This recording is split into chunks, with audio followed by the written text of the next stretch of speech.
हो। सुन भंगिया के बिना न जियल जाई हो। हमसे अपना स्वामी भंगिया पिसाई हो। सुन भंगिया के बिना न जियल जाई हो। सुन भंगिया के बिना न जियल जाई हो।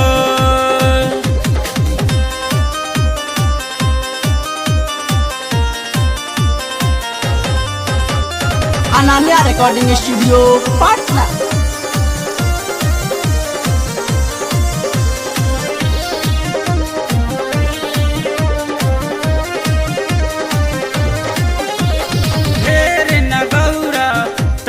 तनिके दिहा रोज पिलाई हो। जनते बाड़ू इहे बाटे जिए के मोर दवाई हो। ढेर न गौरा तनिके दिहा रोज पिलाई हो। जनते बाड़ू इहे बाटे जिए के मोर दवाई हो।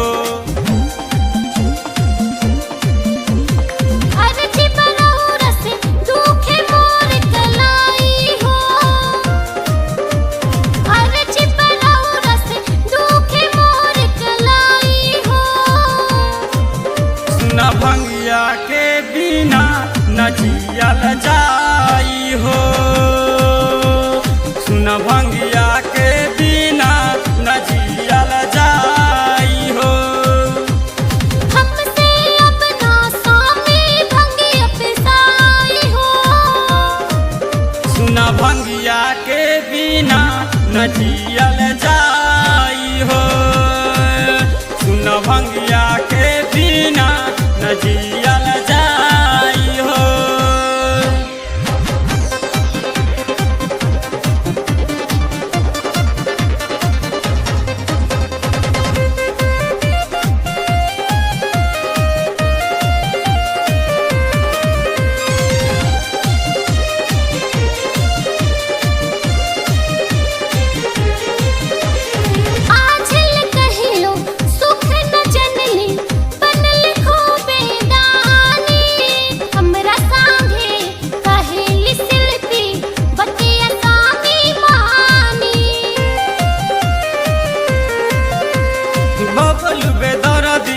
जय जी पवन लैल भंगिया के झोला हो।